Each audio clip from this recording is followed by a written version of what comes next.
এইখানে যে স্টেজটা আমরা কিন্তু মিডিল স্টেজে আছি এবং এইখান থেকে আমাদের এই পর্যন্ত আসতে আমাদের লাইফের সব থেকে টাফ মোমেন্ট এইখান থেকে মোটিভেটেড থাকতে পারো, ভেঙে পড়তে না হয়। ঠিক আছে, ওকে। দেখো এখন আমি তোমাদের একটা কথা বলবো। এই যে যে যাত্রাটা, এখানে দেখো আমি 3টা ইমোজি দিয়ে রাখছি। এই জিনিসটা আমি একটু তোমাদের একটু, এখানে কিছু কথা আছে, কথাটা একটু খেয়াল করো। আসসালামু আলাইকুম প্রিয় এইচএসসি পরীক্ষার্থী, কি অবস্থা সবার? আশা করি সবাই খুবই ভালো আছো। দেখো এইচএসসি পরীক্ষার রেজাল্ট প্রকাশিত হওয়ার পর আমরা ম্যাক্সিমাম শিক্ষার্থী কিছু ভুল করে থাকি, যে এই ভুলগুলো আমাদের লাইফটাকেই পুরো বরবাদ করে দেয়, আমাদের আর ঘুরে দাঁড়ানোর সুযোগ থাকে না। তো আমরা আজকের ভিডিওতে সেই সমস্ত ভুলগুলো নিয়ে আলোচনা করব, যাতে আমরা এই টাইপের ভুলগুলো না করি।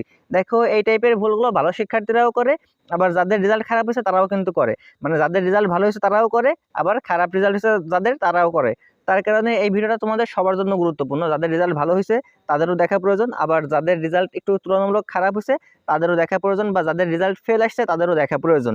ঠিক আছে, দেখো এই যে ভুলগুলোর কথা বলবো, এই ভুলগুলো আমাদের যে বড় ভাই ব্রাদাররা ছিল তাদেরও দেখছে এই ভুলগুলো তারা করছে।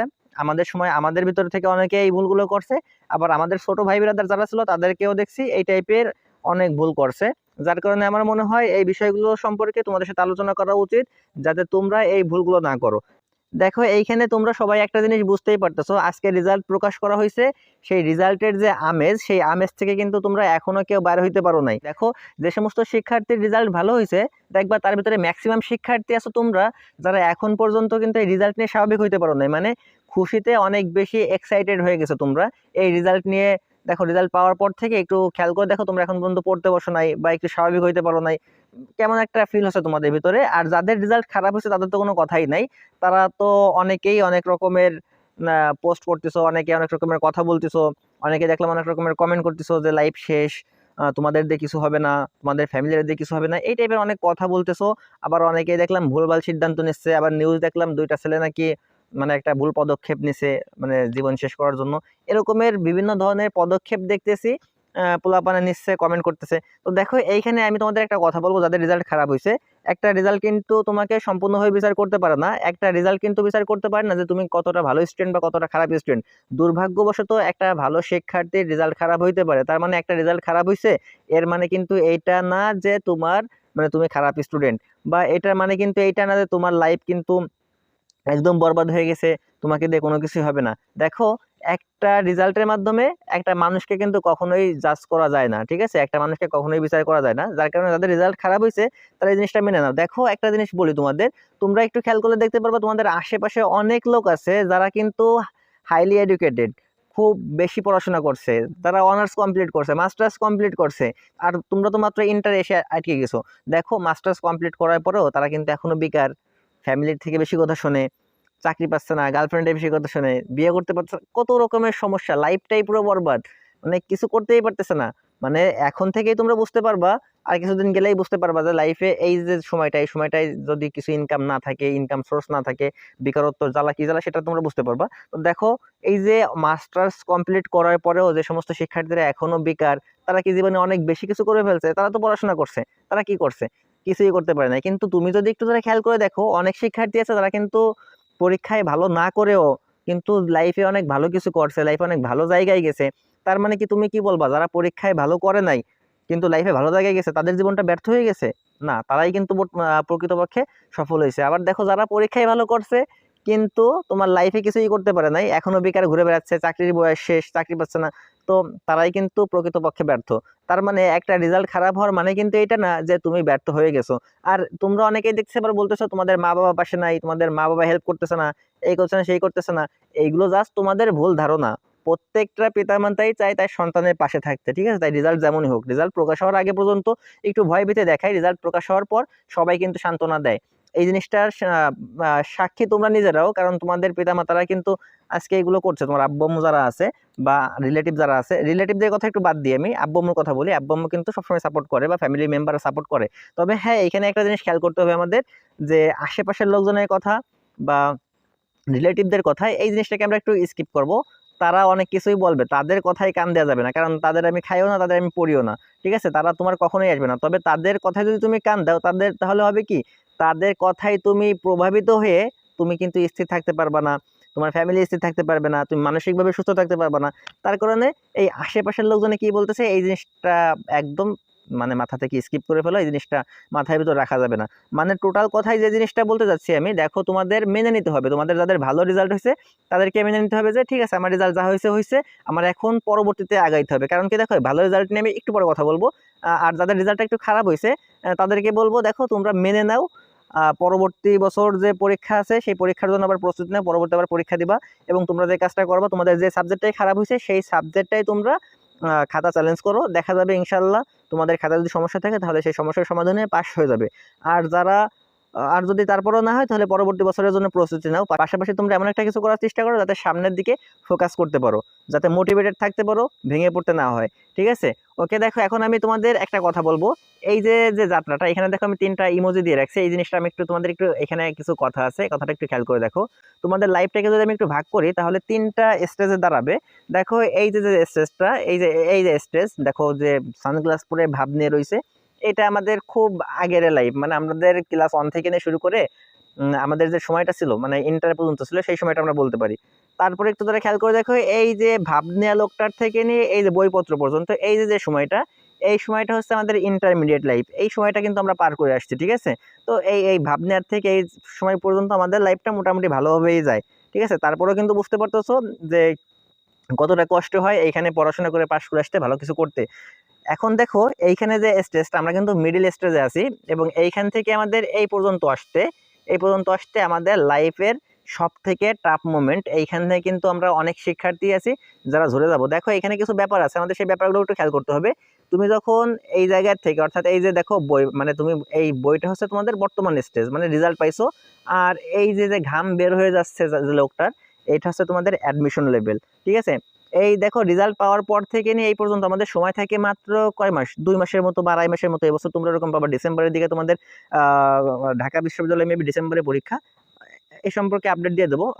আপাতত যেটা দেখছিলাম মনে হয় ডিসেম্বর বা এই 24 সালের লাস্ট অথবা 25 সালের শুরুর দিকে তোমাদের সব শেষ হয়ে যাবে। ঠিক আছে, সব অ্যাডমিশন, তার মানে তোমার সময় পাচ্ছ সর্বোচ্চ 2 মাস থেকে 3 মাস, 3 মাসের ভিতরে তোমাদের সবকিছু কমপ্লিট হয়ে যাবে। তাহলে দেখো এই 3 মাসের ভিতরে তোমাদের কত কিছু কমপ্লিট করতে হবে। অ্যাডমিশনের পড়া কিন্তু প্রচুর পড়া, হিউজ পড়া। তোমাদের যদি বাংলা পড়তে হয়, বাংলার বই দেখলে মাথা নষ্ট হয়ে যাবে। যারা অলরেডি শুরু করছে তারা জানো, ইংলিশ, জিকে বা যারা গ্রুপে সায়েন্সের আছে, সায়েন্সের ব্যাপারগুলো তো আর নাই বলি, প্রত্যেকটা সাবজেক্ট কি পরিমাণে হিউজ পরিমাণে পড়া। ইন্টারমিডিয়েটে তোমরা যা পড়ছো 2 বছরে, এইখানে তোমাদের সেই জিনিসটা পড়তে হবে মাত্র 2-3 মাসে। বুঝতে পারছো কি পরিমাণে পড়া? শুধুমাত্র ইন্টারমিডিয়েট না, এর সাথে কিন্তু এক্সট্রা আরো অনেক কিছু যোগ হবে তোমাদের।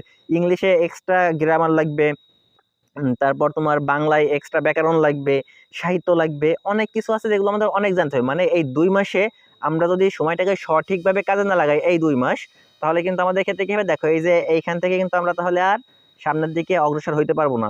ঠিক আছে, তার কারণ আমাদের এই যে 2 মাসের যে সময়টা এইখান থেকে এই পর্যন্ত আমাদের এই বই থেকে যদি এই ঘাম ঝরা লোকটার পর্যন্ত যাইতে হয়, মানে আমাদের যদি করতে হয়, তাহলে আমাদের কিন্তু এইখানে সব থেকে বেশি কষ্ট হবে। আমরা যদি সময়টাকে সঠিকভাবে ব্যবহার না করি তাহলে কিন্তু আমরা অনেক বেশি পিছিয়ে পড়বো। এখন যারা ভালো শিক্ষার্থী আছো তারা যদি মানে যাদের রেজাল্ট ভালো হয়েছে তারা যদি এখন গায়ে হাওয়া লাগায় ঘুরে বেড়াও যে আমার রেজাল্ট ভালো হয়েছে, আমি তো ভালো স্টুডেন্ট, এই সেই, তাহলে দেখা যাবে তোমরা পিছিয়ে পড়বা। এই কারণে তোমাদের কি করতে হবে, যা হয়েছে হয়েছে, আজকের রাতটাও বাদ দাও, 16 তারিখ সকাল থেকে একদম সবাই নতুন করে, ঠিক আছে, একটা রেস্ট নিবে, আজকের রাতটা রেস্ট নিবা, রেস্ট নেওয়ার পর 16 তারিখ সকাল থেকে নতুন করে আবার শুরু করবা, নতুন নতুন পড়াশোনা শুরু করবা। এখন এই পড়াশোনা শুরু করতে হলে তোমাদের আরো কিছু জিনিস করতে হবে। দেখো যে কাজটা করতে হবে, তোমাদেরকে আগে সিলেক্ট করতে হবে তুমি আসলে কি করতে চাচ্ছ।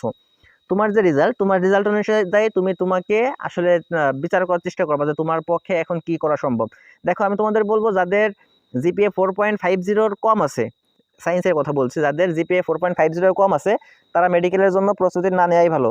ওকে, আরো সহজ হিসাব করি, তোমাদের যে কাটমার্ক থাকে জিপিএর মাধ্যমে, যে কাটমার্ক থাকে, এবছর হয়তো বা জিপিএর মাধ্যমে অ্যাডমিশনে খুব বেশি কাটমার্ক দিবে না, তারপরেও কাটমার্কটা হিসাব করবা। যদি তোমাদের দেখো যে তোমাদের 10-এর কম করে থাকতেছে, তাহলে তোমাদের আমার মনে হয় অ্যাডমিশনে মেডিকেল টার্গেট না করাই ভালো। কারণ 10 মার্ক যদি কাট হয়েই যায় তোমার জিপিএর থেকে, তাহলে আসলে ব্যাপারটা অনেক বেশি ডিফিকাল্ট হয়ে যাবে তোমাদের জন্য। যার কারণে এই ব্যাপারটাকে বাদ দিয়ে তোমরা ইউনিভার্সিটির এই ইউনিটের জন্য অ্যাডমিশনের প্রস্তুতি নিতে পারো।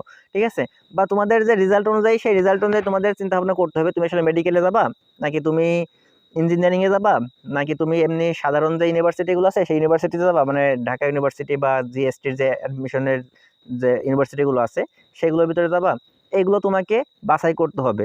বা তোমার রেজাল্ট অনুযায়ী তোমার যদি দেখো যে না আমার পক্ষে আসলে এখন সম্ভব হচ্ছে না অ্যাডমিশনের প্রস্তুতি নেওয়া, কারণ আমার জিপিএ কম, তাহলে সেই ক্ষেত্রে তোমাকে অনার্সের জন্য একটা সুন্দর সাবজেক্ট বাছাই করতে হবে। এখন তোমাকে সবথেকে প্রধান যে কাজটা করতে হবে, এই পড়তে বসার আগে তোমাকে এখনই ডিসাইড করতে হবে যে তুমি আসলে কি করতে চাচ্ছ। তুমি অ্যাডমিশনে তুমি কোথায় যাবা, মেডিকেলে যাবা, নাকি তুমি ইঞ্জিনিয়ারিং লাইনে যাবা, নাকি সাধারণ ইউনিভার্সিটিতে যাবা, নাকি তুমি এমনি সাধারণ অনার্স করবা, নাকি ডিগ্রি করবা। এই প্রত্যেকটা ব্যাপার তোমাকে আগে সিদ্ধান্ত নিতে হবে, তারপর সেই সিদ্ধান্ত অনুযায়ী সামনের দিকে অগ্রসর হইতে হবে। দেখো এইখানে আমরা যদি এই কাজগুলো না করি, যে বিষয়গুলো আমি তোমাদের সাথে বললাম, এই কাজগুলো যদি আমরা না করি তাহলে আমরা দেখা যাবে অনেক বেশি পিছিয়ে পড়বো, এবং এত বেশি পিছিয়ে পড়বা যে এইখান থেকে আর তোমাদের ঘুরে দাঁড়ানো সম্ভব হবে না। অ্যাডমিশন জার্নিটা যে কতটা কঠিন সেটা তোমাদের বড় ভাইদের দিকে একটু খেয়াল করলেই বুঝতে পারবা। শুধু শুধু কিন্তু আমি এইখানে দেই নাই যে তোমাদের এইখান থেকে এই লোকটার থেকে তোমাদের এই যে মানে বই থেকে এই লোকটা পর্যন্ত যাইতে, দেখো তার কিন্তু শেষ জীবন, জিব্বা বের হয়ে গেছে, দেখো গা দিয়ে কিন্তু পানি বের হয়ে যাচ্ছে, ঠিক আছে, ঘাম বের হয়ে যাচ্ছে। তার মানে কিন্তু এটা বোঝা উচিত যে আসলে অনেক টাফ ব্যাপার, অনেক কঠিন ব্যাপার। এইখানে যদি সঠিকভাবে পরিশ্রম না করো তাহলে কিন্তু জিপিএ 5 পাওয়ার পরেও তোমরা সেইখানে কিন্তু পৌঁছাইতে পারবা না। এখন দেখো জিপিএ 5 পাওয়ার পরে অনেক শিক্ষার্থী আছে যারা মন খারাপ করবে, হাই রে হাই, আমি তো জিপিএ 5 পাইছি কিন্তু আমি তো গোল্ডেন পাই নাই। দেখো গোল্ডেন আর জিপিএ তোমার খুব বেশি ভ্যারি করবে না, তোমার অ্যাডমিশনের ক্ষেত্রেও লাগবে না, কোনো জায়গায় লাগবে না। জাস্ট আরেকটা কথা মনে রাখবা, এই যে রেজাল্ট, এই রেজাল্টের যে ভাইব, এটা তোমার জাস্ট 1 সপ্তাহ থাকবে। 1 সপ্তাহ পরে তোমার রেজাল্ট নিয়ে কেউ কিছুই বলবে না। তাই তোমার এই যারা ভালো রেজাল্ট নিয়ে লাফালাফি করতেছো, এখন যদি লাফালাফি করো 1 সপ্তাহ পরে গিয়ে দেখা যাবে তোমার এই রেজাল্টের যে আমেজ, সেই আমেজও থাকবে না। যেই তোমার ভিতরের যে একটা ভালো লাগা বা একটা হিরো হিরো ভাব, সেই ভাবটাও থাকবে না। আবার দেখো যাদের রেজাল্ট খারাপ হয়েছে তাদেরকে বলবো কি 1 সপ্তাহ পরে গিয়ে দেখবা তোমার এই দুঃখ কষ্টগুলো থাকবে না। সো এই একটা সপ্তাহ ভুল সিদ্ধান্ত নেওয়ার থেকে বিরত থাকো, আর সঠিকভাবে সিদ্ধান্ত নাও যে আসলে কি করা উচিত। সবাই একটা সিদ্ধান্ত নাও। তোমাদের যাদের ভালো হয়েছে তারা অ্যাডমিশনের জন্য একটা সিদ্ধান্ত নাও, আর যাদের রেজাল্ট একটু খারাপ হয়েছে তারা পরীক্ষার পূর্ব নিরীক্ষণের জন্য বা খাতা চ্যালেঞ্জ করার জন্য প্রস্তুতি নাও। এবং তারপরেও পাশাপাশি তোমরা চেষ্টা করবা যে সাবজেক্টটা খারাপ হয়েছে সেই সাবজেক্টটা পরবর্তী বছর দেওয়া লাগতে পারে, কারণ যদি আমার খাতা চ্যালেঞ্জে কাজ না হয় তাহলে পরবর্তী বছরে পরীক্ষা দেবে, সেইভাবে প্রস্তুতি নাও, পাশাপাশি কিছু একটা করার চেষ্টা করো। মোট কথা হচ্ছে ঘুরে দাঁড়াতে হবে আর অ্যাডমিশনের জন্য প্রস্তুতি নিতে হবে। অনেক বেশি কথা বলে ফেললাম, ভিডিও অনেক বেশি বড় হয়ে যাচ্ছে, আমি ভিডিওটাকে এখানেই শেষ করব। তোমাদের যদি কোনো প্রশ্ন থাকে তাহলে অবশ্যই কমেন্ট বক্সে সেই প্রশ্ন জানাবা, আমি তোমাদের সেই প্রশ্নের উত্তর দেওয়ার চেষ্টা করব। দেখা হচ্ছে পরবর্তী ভিডিওতে। আর যদি চ্যানেলটিকে সাবস্ক্রাইব করা না থাকে তাহলে অবশ্যই চ্যানেলটিকে সাবস্ক্রাইব করবা, কারণ আমি তো বলছি এই চ্যানেলে তোমাদের অ্যাডমিশন রিলেটেড সব কিছু এইখানে দেওয়া হবে, অর্থাৎ তোমাদের ইউনিভার্সিটিতে ভর্তি বা কলেজে ভর্তি পর্যন্ত তোমাদের পাশে কিন্তু এই চ্যানেল থাকবে। তাই চ্যানেলটি সাবস্ক্রাইব করা না থাকলে এখনই চ্যানেলটিকে সাবস্ক্রাইব করে দাও।